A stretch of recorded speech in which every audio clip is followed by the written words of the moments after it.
La nuit vient de tomber sur Rio. Nous sommes le dimanche 31 mai 2009.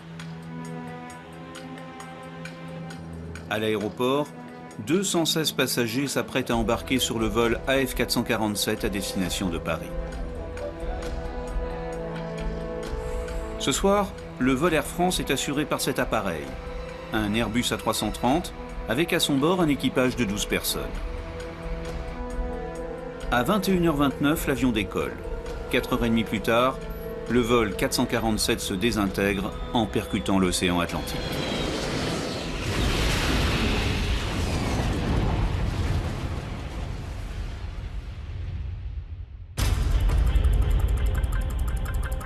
Deux ans plus tard, les boîtes noires de l'appareil sont enfin repêchées.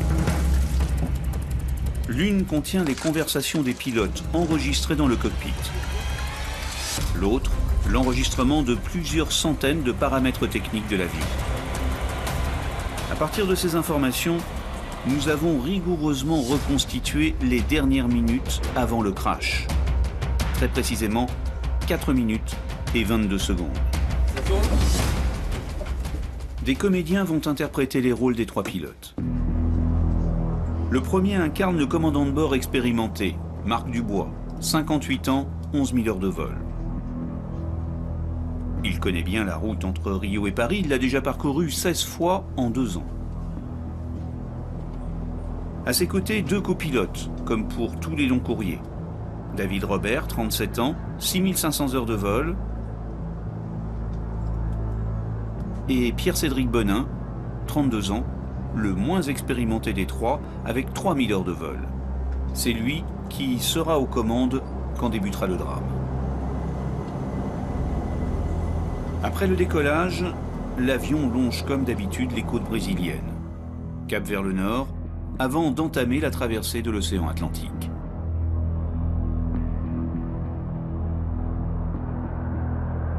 Au bout de 4 heures de vol, il entre dans une zone de turbulence habituelle dans la région. L'avion est alors en phase de croisière en pilotage automatique. C'est donc l'ordinateur de bord qui pilote. Il dit moyen. Dans le poste de pilotage, aucune inquiétude. Bon allez, je me casse. En fait, je somnolé.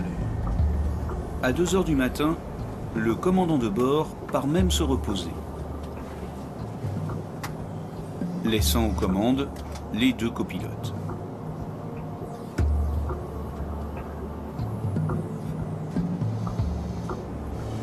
Dix minutes après le départ du commandant, se produit alors un incident. Les sondes pitot givrent. Elles servent à calculer la vitesse de l'avion, information qu'elles transmettent aux ordinateurs de bord. Privé d'indication de vitesse, le pilote automatique aussitôt se déconnecte. À partir de cet instant, voici reconstituées les 4 dernières minutes du vol AF447. C'est bon, j'ai les commandes. D'accord. Qu'est-ce que c'est? C'est le jeune copilote qui prend les commandes. Il tire sur le manche. Pas une bonne annonce de vitesse. On a perdu les vitesses alors? À force de tirer sur le manche, le copilote cabre l'avion. Fais attention à ta vitesse. Fais attention à ta vitesse. Ok, je Fais redescends. attention à ta vitesse. Tu stabilises. Ouais, Tu redescends. Il est en train de monter selon lui. Selon lui, tu montes là, donc tu redescends. d'accord. Tu C'est redescends. parti, on descend. Doucement. On est en climb. Une alarme se déclenche. L'autre copilote appelle le commandant de bord afin qu'il revienne d'urgence. Pendant ce temps-là, le jeune copilote continue à tirer sur le manche, amenant l'avion dans une situation de décrochage. Surtout essaye de toucher le moins possible aux commandes latérales. En clair, l'avion va cesser de voler et commencer à tomber. Putain, il vient ou il vient pas? À cet instant, les ailes cessent de porter l'appareil et l'Airbus A330 entame sa chute vers l'océan.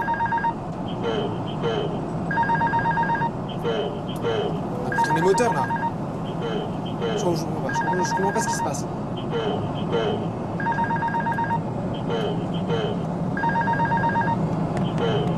Putain, j'ai plus les contrôles de l'avion. J'ai plus du tout le contrôle de l'avion. Commande à gauche. Le commandant de bord revient dans le cockpit. On est où là? C'est quoi là? Vous foutez là. Qu'est-ce qui se passe? Je sais pas ce qui se passe. On a totalement perdu le contrôle de l'avion là. On comprend rien, on a tout tenté. Hein? 180 km/h. C'est la vitesse verticale de l'avion en chute libre. Il est encore à 9000 mètres d'altitude. Ouais, c'est que j'ai plus de vario là. D'accord. On n'a plus aucune indication qui soit valable. J'ai l'impression qu'on a une vitesse de fou, non? Qu'est-ce que vous en pensez? Non, surtout tes sens. Non? Sire, qu'est-ce que t'en penses? Qu'est-ce que t'en penses? Qu'est-ce qu'il faut faire? Ouais, je ne sais pas. Là, ça descend. Voilà. Là, c'est bon, là. On serait revenu les ailes à plat. Non, il veut pas. Les ailes à plat. L'horizon de secours. L'horizon de secours. Tu montes. Tu descends. Descends. Je suis en train de Descends. descendre, là. Tu descends. Non, tu montes là. Là, je monte, là. Ok, alors on descend. Le jeune copilote reprend les commandes. Pousse sur le manche, mais pas suffisamment longtemps pour stabiliser l'avion. La chute continue. Ok, on est en toga? On est quoi, là? On a quoi, là? Putain, mais c'est pas possible. En LT, on a quoi? Comment ça en altitude? Ouais. Là, je descends, non? Là, tu descends, oui. Et là, tu mets les ailes à l'horizontale. Mais les ailes horizontales. C'est ce que je cherche à faire. Et les ailes à l'horizontale. Je suis à fond, du gauchissement. Le palonnier. L'avion tangue d'une aile sur l'autre. Le jeune copilote tente de le stabiliser, en vain. Les ailes à l'horizontale. Doucement, doucement. On a tout perdu au niveau du gauchissement. J'ai plus rien là. Tu as quoi là? Non, attends. On y est. On passe le niveau 100. Hein? Moi j'ai les commandes moi. Comment ça se fait qu'on continue à descendre à fond, là? Essaye de voir ce que tu peux faire avec tes commandes là-haut là. Là t'es les primaires, etc. On va arriver au niveau 100. L'océan n'est plus qu'à 3000 mètres. 9000 pieds. Doucement avec le palonnier là. Montre. Je suis à fond à cabrer, là, depuis tout à l'heure. Non, remonte pas. Non. Alors descends. Alors les commandes. À moi les commandes. Vas-y, t'as les commandes. On est toujours en toga, hein. À présent, les deux hommes pilotent en même temps en tirant sur les deux manches.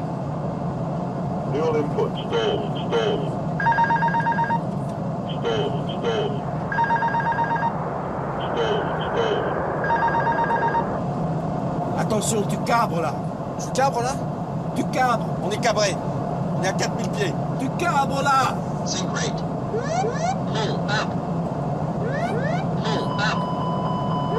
Allez, tire. On tire. Putain, on va taper, c'est pas vrai. Qu'est-ce qui se passe? 10 degrés d'assiette.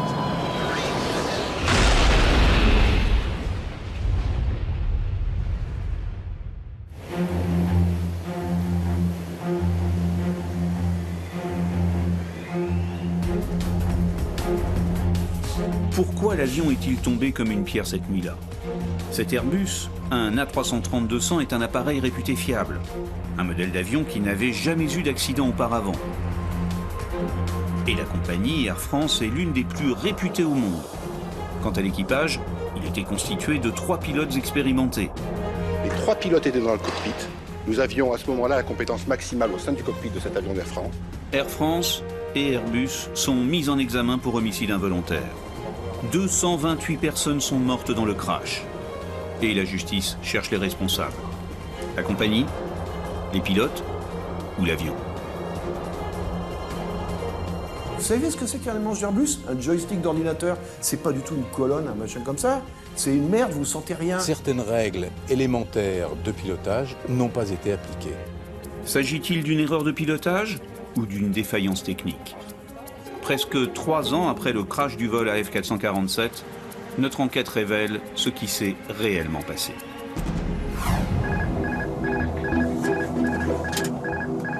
C'est bon, j'ai les commandes. Tout commence quand le pilote automatique se déconnecte. On n'a pas une bonne annonce de vitesse. Le pilote automatique ne reçoit plus aucune information sur la vitesse de l'avion. Car à l'extérieur, les capteurs permettant de calculer la vitesse sont givrés. Ce sont les sondes pitot. Sur un Airbus A330-200, il y a 3 sondes pitot comme celle-ci sur la carlingue. Ce sont de simples tiges trouées dans lesquelles l'air s'engouffre. C'est ainsi qu'est mesurée la vitesse de l'avion. Cette nuit-là, elles sont tombées en panne. Pourquoi le constructeur installe-t-il des instruments aussi sensibles au froid sur les avions? Nous nous rendons chez le constructeur de l'appareil, Airbus à Toulouse. L'interview se fait à bord d'un A380 entièrement dédié aux essais en vol. Le chef pilote nous explique que c'est la seule technologie existante pour mesurer la vitesse. Et surtout, il ne voit pas comment échapper au risque de givrage. Les pitot, par définition, givrent. Quel que soit le pitot que vous mettiez, à partir du moment où c'est un trou qui se balade dans l'atmosphère, il récupère des choses. Mais tant qu'on a des pitots classiques, ils vont givrer. Des pitots qui ne givrent pas, ça n'existe pas. Ce type d'incident arrive de temps en temps et de nombreux pilotes du monde entier ont déjà dû faire face à des givrages de sondes pitot. Nous avons voulu demander à Air France son avis sur ces incidents de sonde. Mais la compagnie aérienne a refusé toute interview, prétextant l'enquête judiciaire en cours. Une enquête judiciaire qui révèle pourtant dans ce rapport que 19% des pilotes confrontés au givrage des sondes se sont dit très stressés par l'événement. Pour 19% des pilotes, le stress a été fort. L'équipage a jugé la situation difficile. C'est probablement ce stress que rapidement les deux copilotes de la F447 ont dû ressentir. Connaissaient-ils ce type de risque? Avaient-ils été formés pour y répondre? On n'a pas une bonne annonce de vitesse. On a perdu les vitesses alors? Malgré les consignes de silence d'Air France, un pilote a accepté de répondre à nos questions à visage caché. Il affirme que des pilotes avaient alerté la compagnie sur les pannes des sondes pitot. Ce que les pilotes déplorent, c'est qu'il y a eu presque 8 incidents précédant le Rio impliquant ces phénomènes de givrage de sondes et de situations difficilement contrôlables, en tout cas reportées comme très difficilement contrôlables par les pilotes, dont des pilotes instructeurs qui ont informé leur hiérarchie, qui ont expressément demandé à ce qu'il y ait des simulateurs dédiés, puisqu'ils se sont fait très peur lors de ces incidents. Et malheureusement, ça n'a pas été suivi des faits, ou en tout cas trop tard. D'après ce document que nous nous sommes procurés, ce ne sont pas 8, mais 12 équipages Air France qui ont eu à faire face à un givrage de sondes pitot à haute altitude durant les 12 mois précédents. Tous ont rédigé à leur retour des rapports d'incidents transmis à leur chef de service. Alors, la compagnie a-t-elle réellement pris la mesure du risque et prévenu ses équipages du danger? Pour tenter d'obtenir une réponse, nous allons à Roissy.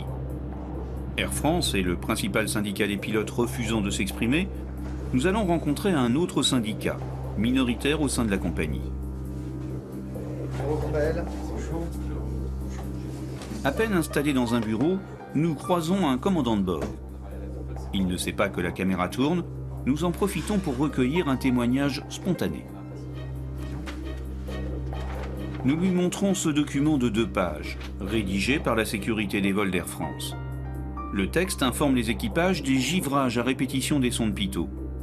Il a été distribué dans leur casier en novembre 2008, 6 mois avant l'accident. Air France mentionne un nombre significatif d'incidents. En majuscule à la fin, soyons vigilants. Vous vous rappelez l'avoir reçu? Oui, bien sûr. Mais je reconnais que ça ne m'a pas interpellé. C'est pas percutant du tout. Ça donne pas grand-chose sur la difficulté. On a tellement d'informations qu'on a du mal à les gérer. Nos casiers sont brûlés d'informations. Nous, on s'est couverts.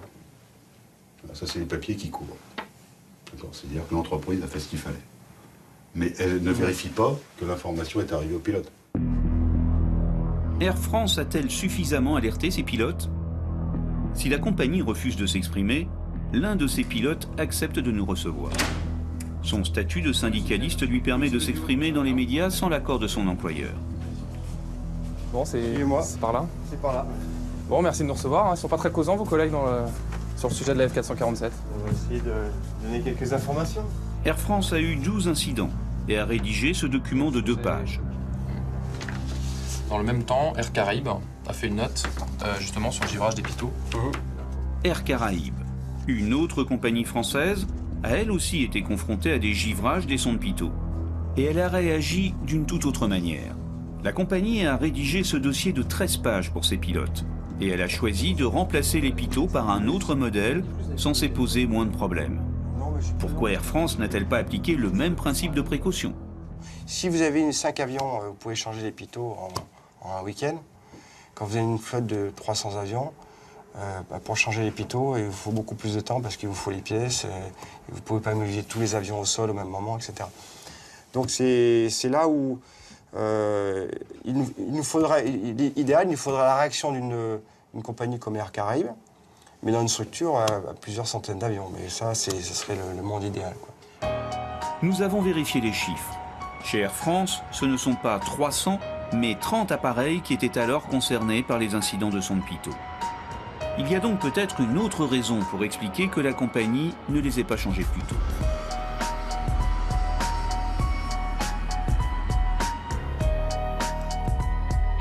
Ancien responsable des facteurs humains chez Air France, Pierre Essette reconnaît ici une logique bien connue dans le milieu industriel.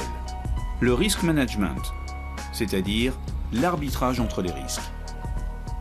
Forcément, il y a eu des réunions et des risques acceptés et non acceptés et des dépenses acceptées et non acceptées. Et forcément, puisque nos managers sont des hommes, sont quelque chose d'humain, sont dans l'humain, forcément, leur perception des choses est très différente après un accident qu'avant. Et c'est tout à fait ça. Et donc, la dépense qui paraissait superflue, inutile, exagérée avant, devient, il faut faire quelque chose, donc on y va, quoi. Voilà. Donc ce sont des gens qui arbitrent entre un risque possible et des dépenses qui permettraient d'éviter ce risque. Comment? Un risque possible et une dépense certaine. C'est ça qu'il faut bien voir. Un risque possible et assumé par Air France. Voilà ce qui révolte Gérard Arnoux. Ce pilote de la compagnie aérienne française prend la défense de ses confrères. Pour lui, l'avion était défectueux et c'est là la cause de l'accident. On est bien d'accord que les pilotes sont entraînés à gérer les pannes.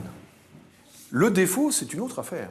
Le défaut, c'est de faire voler un avion avec quelque chose qui n'est pas normal, de façon durable dans le temps. Le défaut, il peut être ponctuel et on le corrige. Là, le défaut des sondes pitot, je vous rappeler quand même qu'il perdure depuis tellement longtemps que tout le monde le sait. Gérard Arnoux assiste bénévolement l'une des avocates des familles de victimes dans le procès qui devra déterminer les responsabilités. Non mais c'est intéressant, on est dans le sujet là. Sa stratégie, que la justice reconnaisse le givrage des sondes pitot comme une défaillance technique et surtout comme la cause principale de l'accident. Tout à fait. Est-ce qu'on a mis entre les mains des pilotes des machines qui étaient fiables? Enfin, si ces sondes pitot n'avaient pas givré, si on ne savait pas donner des fausses indications de vitesse, on n'en serait pas là. À l'automne dernier, au Palais de justice de Paris, la juge chargée de l'enquête reçoit les familles des victimes.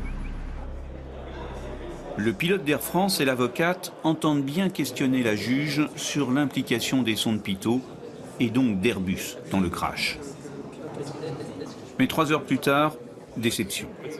La juge vient d'annoncer que le gel des sondes pitot n'est pas la cause de l'accident. Rapport d'experts à l'appui.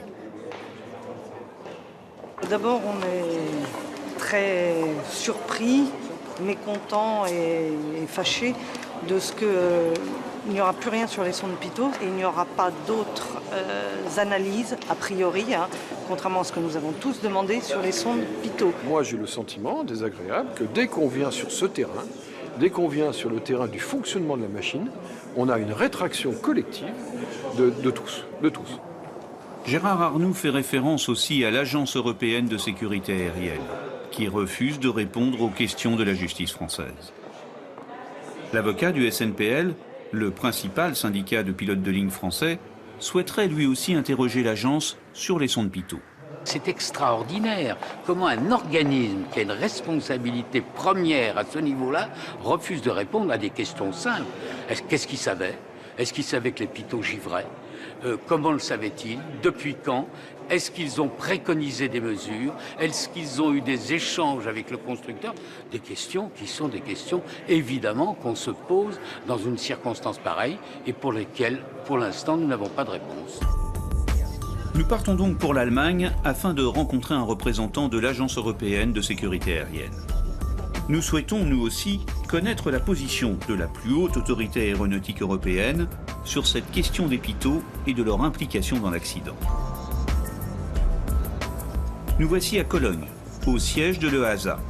En tant qu'institution européenne, l'agence estime ne pas avoir à répondre à la justice française. Mais un dirigeant accepte de nous donner la position de l'agence sur la mise en cause des sondes pilotes. C'est une panne dans notre jargon, qui est une panne de niveau 2 sur une échelle de 4, 1 étant une panne tout à fait mineure et 4 une panne à conséquences presque dramatiques. Donc ça veut dire que le givrage des sondes pilotes n'est pas une cause de l'accident de la F447? Je dois dire que les pilotes en tant que cause de l'accident n'a jamais été pour nous une cause clairement identifiée de l'accident. C'est pour ça que nous attendions effectivement plus d'informations. Lors de cet accident, oui, les pilotes ont givré, mais ils ont ensuite dégivré. Après, ce qui s'est passé dans le poste de pilotage est quelque chose que nous, à l'heure actuelle, sur lequel je ne peux pas me prononcer. C'est franchement, nous ne sommes pas enquêteurs, une fois de plus. Il y a un certain nombre de conditions, effectivement, que seuls les enquêteurs du BA peuvent analyser. Le givrage des sondes pilotes ne serait pas la cause du crash. C'est donc dans le cockpit, avec les pilotes, qu'il faut chercher. On n'a pas une bonne annonce de vitesse. Quand les pilotes perdent leurs indications de vitesse, le plus jeune a ce réflexe. Il tire sur le manche et fait monter l'avion. C'est ce que l'on appelle un ordre à cabrer. Et pour Airbus, ce geste est incompréhensible. Le genre de situation qui a été rencontrée est une situation qui n'a rien d'exceptionnel. D'ailleurs, quand vous perdez les indications de vitesse, je crois que c'est en croisière, c'est la procédure la plus simple à appliquer. Il faut faire rien. Et il va continuer à voler comme ça pendant encore très longtemps. Un geste incompréhensible, surtout au-dessus de 10 000 mètres. À cette altitude, l'avion flirte avec le coffin corner. En français, le coin du cercueil. C'est le sommet de ce cône qui symbolise l'enveloppe dans laquelle l'avion peut voler. Sous l'effet du manche tiré en arrière, l'Airbus A330 se cabre et finalement va sortir du cône. À cet instant, les filets d'air cessent de porter l'appareil et il tombe, il décroche. Comment expliquer le geste du copilote qui a tiré sur le manche?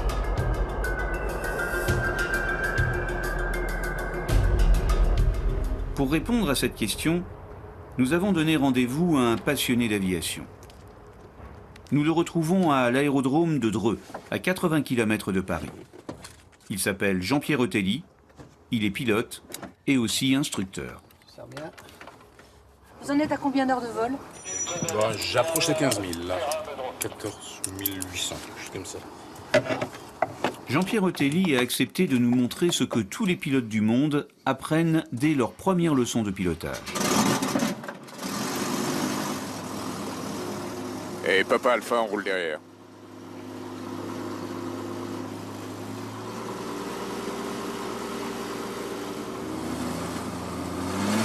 Jean-Pierre Otelli va donc tirer sur le manche pour faire décrocher son avion et ensuite rattraper ce décrochage.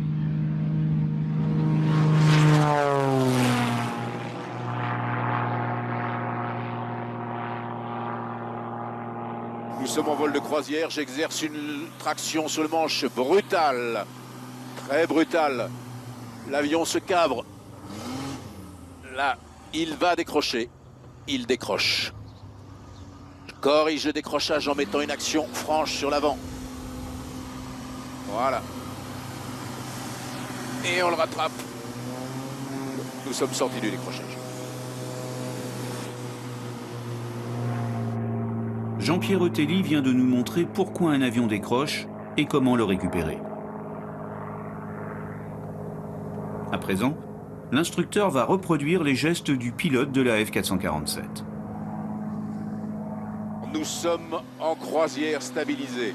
Je vais exercer une action brutale sur le manche à cabrer. C'est parti, le manche part sur l'arrière. Arrive en butée arrière. L'avion décroche. Et là, je maintiens le manche en secteur arrière. je le maintiens et l'avion commence donc à buffeter. Il y a des vibrations assez fortes. J'essaye de le maintenir, j'ai toujours le manche sur l'arrière. Maintenir le manche en arrière, ce fut précisément l'action du copilote durant presque tout le temps de la chute. Je l'empêche de repartir. La vitesse est d'environ 100 nœuds. L'avion ne veut pas toujours partir. Tant que je ne rendrai pas la main, tant que je ne mettrai pas le manche sur l'avant, il refusera de partir. Je vais maintenant sortir du décrochage en exerçant une action sur le manche vers l'avant à piquer. Et rapidement, les choses redeviennent normales. Au-dessus de l'autoroute, Jean-Pierre Otelli a poussé sur le manche et évité le crash. Il faut bien savoir que ce sont des lois de l'aérodynamique qui sont valables pour tous les types d'avions, que ce soit pour un ULM, un Robin d'Aéroclub, un avion de compétition, un Airbus ou un Boeing. La démonstration est implacable.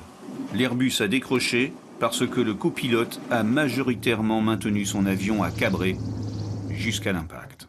Comment vous expliquez l'ordre à cabrer comme ça du copilote? Honnêtement, la panique, le stress, la réaction incontrôlée, cette réaction instinctive qui est la réaction de tout jeune pilote qui voit son avion qui va et il met le manche au ventre. Dans une voiture, vous arrivez sur une plaque de glace, la première réaction du gars qui n'y connaît rien, il freine. Le plus logique, c'est de freiner. Mais la réalité, c'est qu'il ne faut pas toucher au frein. Le jeune copilote a-t-il commis une erreur de débutant? Comme sur le reste, Air France refuse de répondre. Mais un ancien haut dirigeant enregistré à son insu ne cache pas son désarroi. Aucun pilote ne met une assiette importante à haute altitude. C'est ça que je ne comprendrai jamais, quoi. Je comprends jamais. Pourquoi il y a eu cet ordre à cabrer, quoi? Je comprends pas. Aucun pilote, même de quoi ont-ils eu peur? C'est fou, quoi. C'est complètement fou. Complètement fou. Parce que, monsieur Amadeo, quand on se retrouve dans un truc comme ça, on fait rien. On fait rien, puis on attend que ça se passe, quoi. Mais vous, cet accident, il est dû à quoi, alors? J'en sais rien, je comprends pas. L'équipage, il a pas. Ce que je peux dire, c'est qu'il a pas compris, voilà. Pourtant, pendant quelques instants, l'autre copilote semble mieux interpréter la situation. Ok, Fais attention à ta vitesse. Tu stabilises. Ouais. Tu redescends. On est en train de monter selon lui, tu montes là, donc tu redescends. D'accord. Il donne quelques bons conseils au copilote, mais ne s'empare pas pour autant des commandes. Une réaction surprenante, puisqu'il est plus expérimenté que son confrère.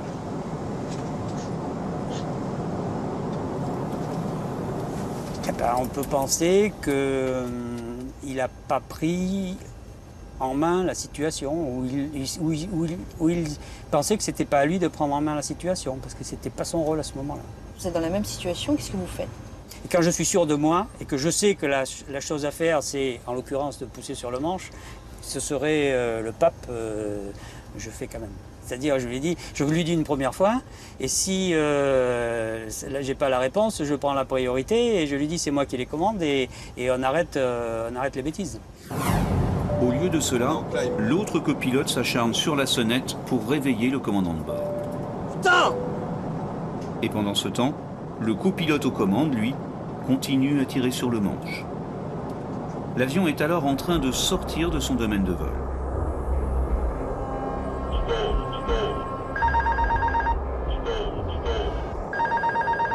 À cet instant, l'avertisseur de décrochage retentit. Il va sonner 74 fois en moins d'une minute. Le rapport du BEA est formel. Aucun des pilotes n'a fait référence à l'alarme de décrochage. Pourtant, c'est le moment où l'avion commence à chuter. Une absence de réaction incompréhensible pour le chef pilote d'essai d'Airbus.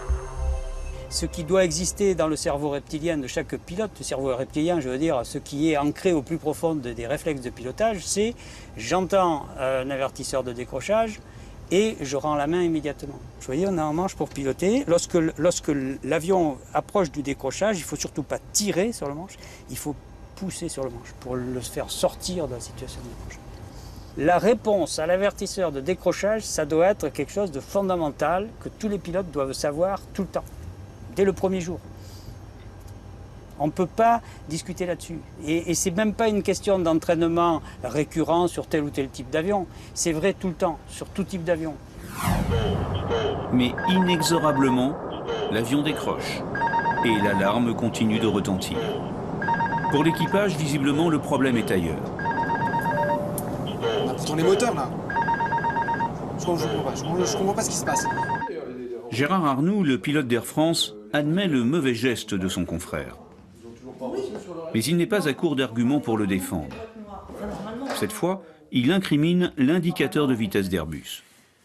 Le pilote câble l'avion et amène l'avion au décrochage, nous sommes d'accord, ça oui. Pourquoi? Parce qu'il a une vitesse trompeuse sous les yeux. Pourtant, au moment où l'avion décroche, les pitot ont dégivré et l'indicateur de vitesse fonctionne à nouveau. Elles reviennent à un moment, les vitesses. Oui, les vitesses reviennent. Ouais. Là, vous avez raison. Vous avez un détecteur de bonne vitesse dans l'avion? Comment il peut le savoir, lui? Comment vous savez que c'est les bonnes? Vous avez que des mauvaises depuis 3 minutes. Il voit tout ça. Comment vous savez que c'est les bonnes? C'est pas un truc, un fleuve tranquille là-haut. Qu'est-ce que vous me faites marrer là? Vous croyez que c'est cool? Non, des fois c'est pas cool du tout. Pourtant, à cet instant, les pilotes disposent de toutes les informations nécessaires pour comprendre le décrochage. L'alarme, un horizon artificiel indiquant une position cabrée et la perte d'altitude.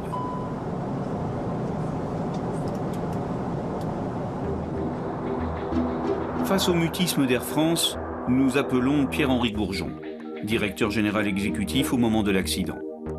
Et nous enregistrons cette conversation à son insu. Cet ancien pilote de chasse confirme l'explication de Gérard Arnoux. Les pilotes ne faisaient plus confiance à leurs instruments de bord. Ils restent convaincus que l'avion a autre chose et qu'il n'a pas d'indication. Ils sont centrés sur le fait qu'il n'y a aucune indication, il n'y a aucune valeur, rien n'est fiable. Ils disent on n'a plus rien, on n'a pas d'indication. Ils comprennent plus d'ailleurs très bien pourquoi ils sont en position de monter et pourtant ils descendent. Ils descendent et l'alarme martèle « stall, stall ». Décrochage, décrochage. Pourtant les moteurs là. Je comprends pas ce qui se passe. L'alarme sonne pendant 54 secondes. Elle retentit à 74 reprises.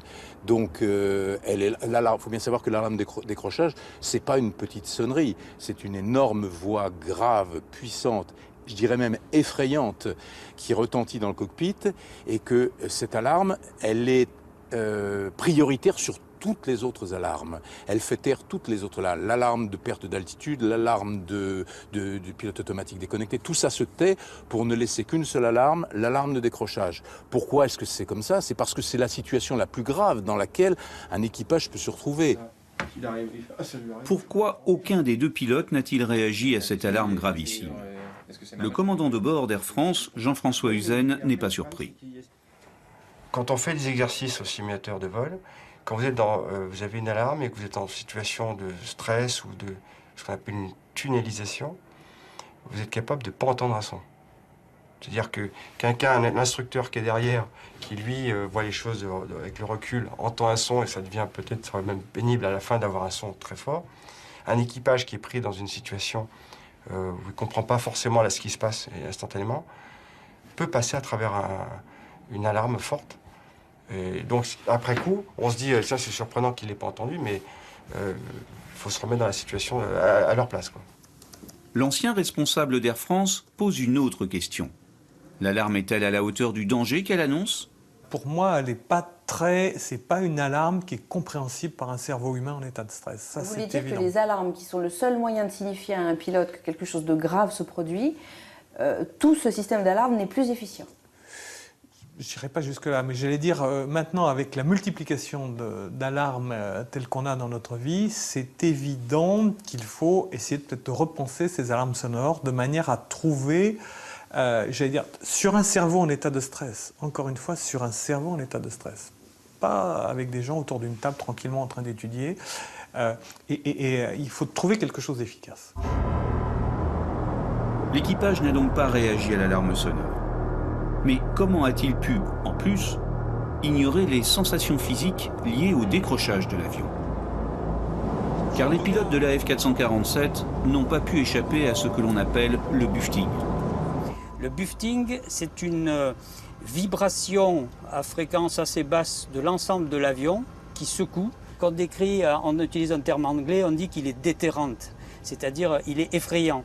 Et un buffeting déterrante, c'est un signe que tous les pilotes doivent connaître et qui, pour leur dire, ne va pas plus loin.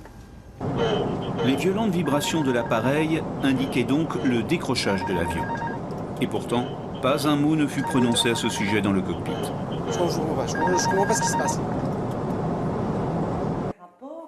Gérard Arnoux, le pilote d'Air France, a encore une fois une explication. Ça se sent, oui, ça se sent en ciel clair et calme. Quand vous êtes dans des turbulences, que l'avion il est un peu ballotté, etc., et puis ça arrive tous les jours, hein, je veux dire, quand vous êtes dans les turbulences cabotées, allez faire la différence physiquement, de nuit, entre l'approche du décrochage et la turbulence atmosphérique. C'est très difficile, c'est impossible de faire. Comment le savoir? Mais ce que ne dit pas Gérard Arnoux, c'est que tous les pilotes de ligne apprennent à reconnaître le buffeting en simulateur. Cela fait partie de leur formation de base. C'est pas possible qu'il l'ait pas perçu, c'est immanquable, ça secoue très fort, quoi. Il faut maintenant tenter d'expliquer l'inexplicable.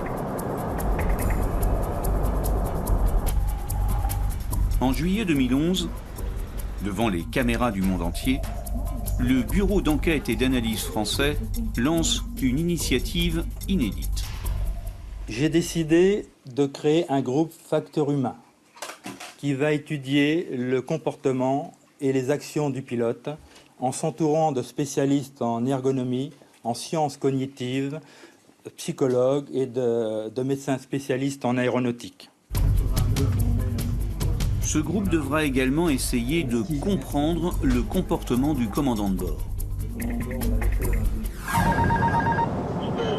Je comprends pas ce qui se passe. Cela fait maintenant 1 minute et 37 secondes que les deux copilotes sont livrés à eux-mêmes. Putain, j'ai plus le contrôle de l'avion. J'ai plus du tout le contrôle de l'avion. Le commandant de bord avait-il le droit de quitter le cockpit? J'ai l'impression qu'on a de la vitesse. Voici ce que dit le règlement d'Air France. L'équipage de base peut être renforcé par un ou plusieurs personnels navigants techniques afin de permettre la prise de repos hors du poste de pilotage. Le commandant de bord peut donc se reposer quand il le souhaite. C'est ce que nous confirme ce pilote d'Air France. Il y a 3 tours de repos. Le commandant de bord, en général, choisit le repos qu'il souhaite.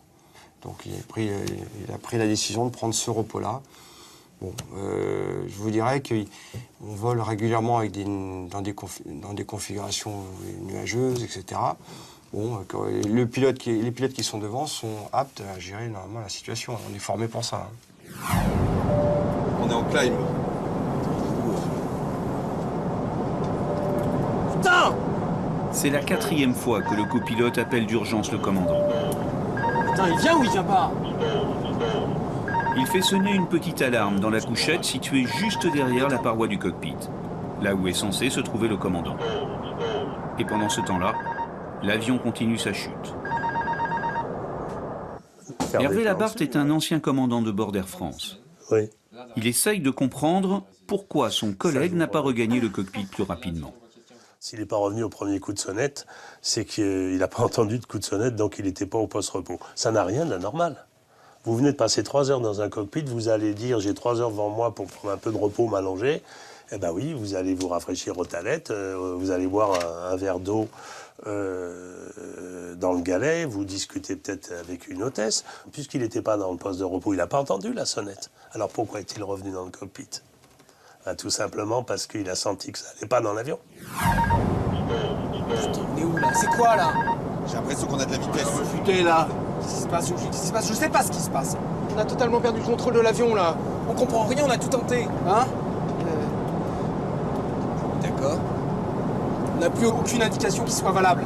J'ai l'impression qu'on a une vitesse de fou, non? Qu'est-ce que vous en pensez? À cette question, le commandant de bord reste sans voix. Que dire de ce manque de réaction? Jean-Pierre Eutelli, le pilote instructeur, se montre sévère. Moi, personnellement, je ne la comprends pas, l'attitude du commandant. Je ne comprends pas comment un commandant de bord qui a 4 galons sur les épaules, qui est responsable d'un avion, qui a derrière lui de plus de 200 personnes, arrive dans un poste de pilotage et découvre ces 2 copilotes qui lui disent « on a perdu le contrôle de l'avion, on ne sait pas quoi faire ». Et là, qu'est-ce qu'il fait? Il s'assoit entre deux et il ne donne même pas de conseils, il constate. Jean-Pierre Otelli a demandé à d'autres commandants de bord ce qu'ils auraient fait à sa place. Tous, absolument tous, m'ont dit la chose suivante. Moi, un d'entre eux m'a dit, je l'attrape un copilote par le cou, je le vire de la place et je m'assois et je reprends les commandes. On est quoi là? On a quoi là? Putain, mais c'est pas possible. En LT, on a quoi?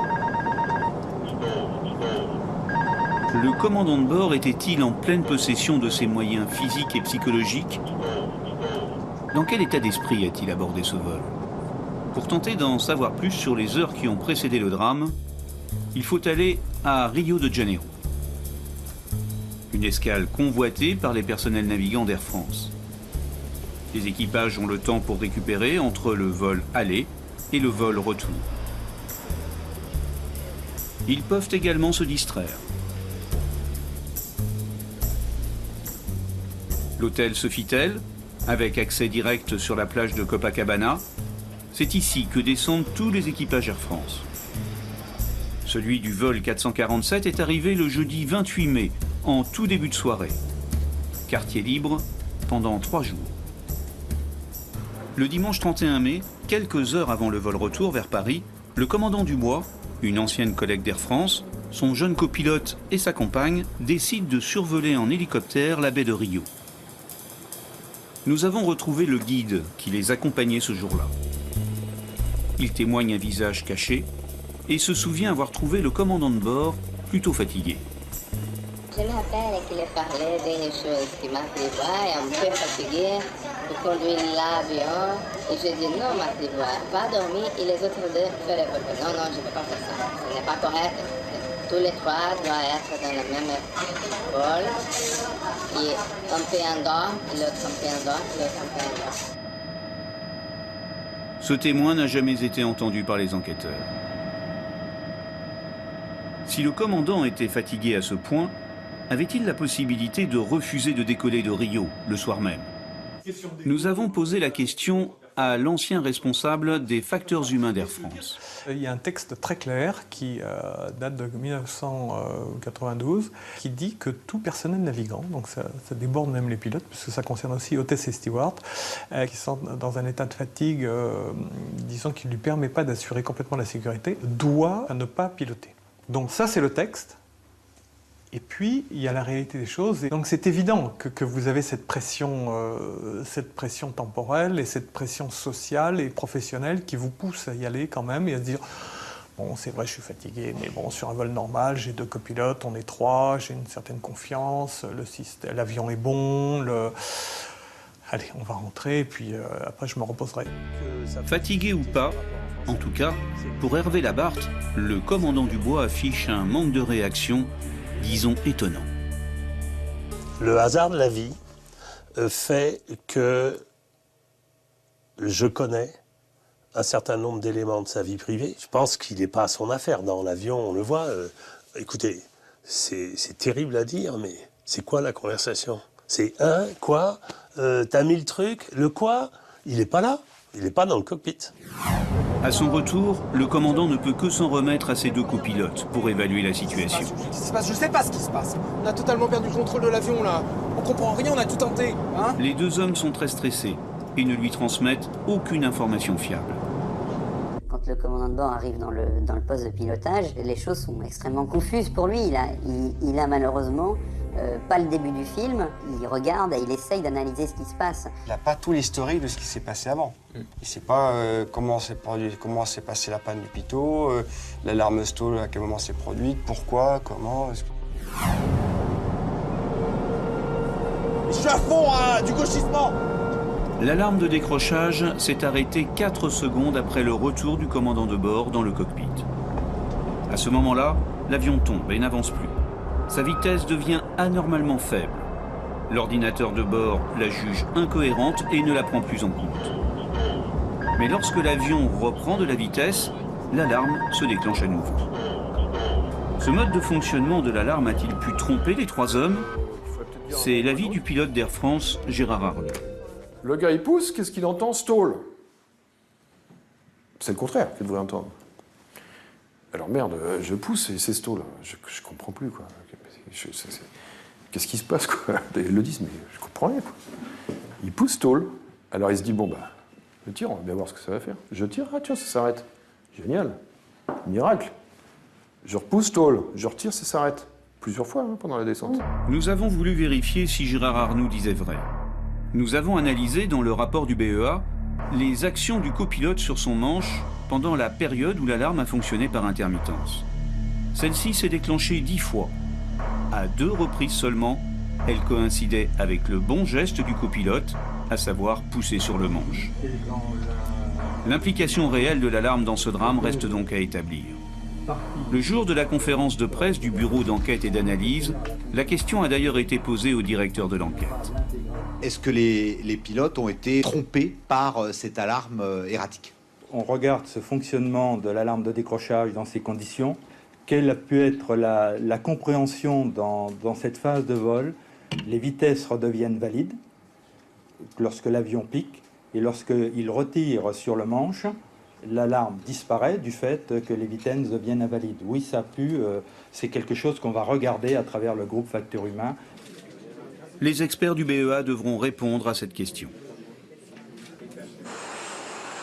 Mais d'autres interrogations demeurent. Par exemple, à cet instant du drame, l'équipage pouvait-il encore sauver l'avion? On ne sait pas.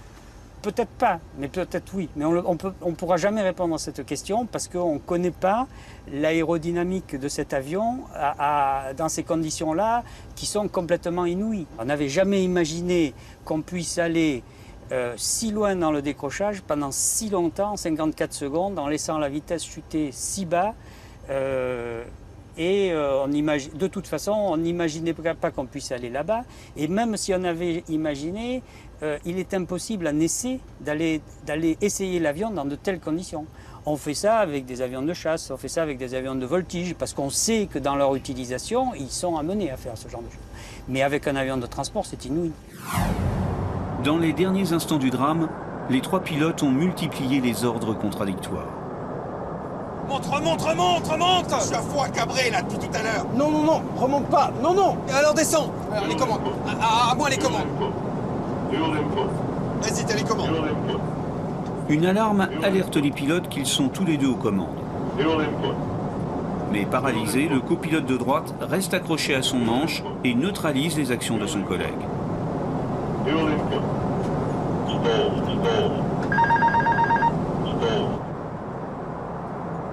La confusion dans le poste de pilotage est totale. C'est ce que nous confirme un pilote syndicaliste d'Air France qui, lui aussi, refuse de s'exprimer face caméra. Là, on voit bien qu'à un moment, le pilote de gauche prend les commandes, d'accord? Mais il ne sait toujours pas ce que fait l'autre. C'est que chacun veut essayer de s'en sortir et donc chacun essaye de comprendre. Il n'y a peut-être pas la cohésion, mais une fois de plus, assis dans un salon ou devant une télé, on va dire, ah oui, quand même, ils sont mauvais. Et de nombreux pilotes d'Air France ajoutent qu'ils préfèrent voler sur Boeing, où les deux manches sont coordonnées. Alors que sur Airbus, ils sont indépendants et hors du champ de vision de l'autre pilote. Voici la réponse du constructeur européen. Lorsqu'un pilote agit sur son manche, l'avion réagit, répond aux manches, et le pilote qui ne pilote pas voit l'action de son collègue par la réaction de l'avion. Et dans le cas de l'accident, on voit bien que le pilote qui ne pilote pas voit l'action de son collègue, puisqu'il lui dit « attention, tu montes, ne monte pas ». Donc il voit bien que le pilote de l'autre côté a tiré sur le manche. Airbus affirme donner le meilleur de la technologie existante pour garantir la sécurité des vols. Mais de nombreux pilotes, dont Jean-François Huzen d'Air France, ont l'impression que la machine a pris leur place. La philosophie d'Airbus, c'est d'avoir des calculateurs qui maintiennent l'avion dans ce qu'on appelle l'enveloppe de vol, c'est-à-dire pour que l'avion puisse voler. Ce qui fait que s'il va trop vite ou s'il ne va pas assez vite, ou s'ils s'inclinent trop, les calculateurs évitent et corrigent ou limitent les ordres du pilote. C'est la machine qui corrige les erreurs éventuelles du pilote. Voilà, la machine corrige les erreurs éventuelles du pilote, exactement. Dans 99% des cas. Descends! Tu descends! Non, tu montes là. Là, je monte là. Mais quand survient l'imprévu, c'est au bout du compte au pilote de réagir. Comment ça se fait qu'on continue? L'équipage a peut-être été victime de ce que les Américains appellent une addiction aux automatismes. On va arriver au niveau 100. Elle réduit la capacité de réaction des pilotes. 9000 pieds. Doucement avec le ballonnier, là. Remonte! Est-ce que c'est pas un effet pervers de la philosophie Airbus qui finalement a cherché à mettre des protections partout et qui finalement se retrouve avec des pilotes qui ne supportent plus qu'il leur arrive quoi que ce soit? Je ne sais pas si c'est la conséquence de la philosophie d'Airbus, mais il ne faut pas que ce soit le cas. Il faut corriger ça. Un pilote, le matin quand il se lève, il doit se dire qu'est-ce qui va m'arriver aujourd'hui et est-ce que je me sens d'attaque pour faire face à ce qui va m'arriver aujourd'hui.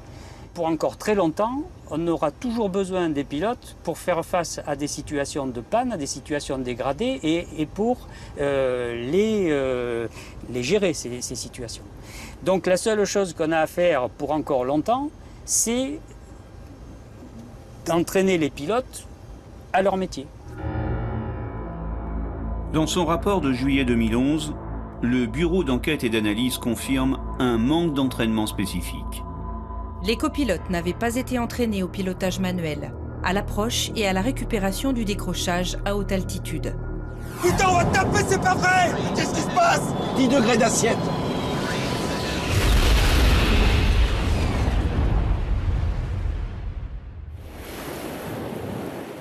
Après le drame, Air France a ajouté à la formation de ses équipages un nouvel exercice de pilotage, axé sur les conséquences du givrage à haute altitude.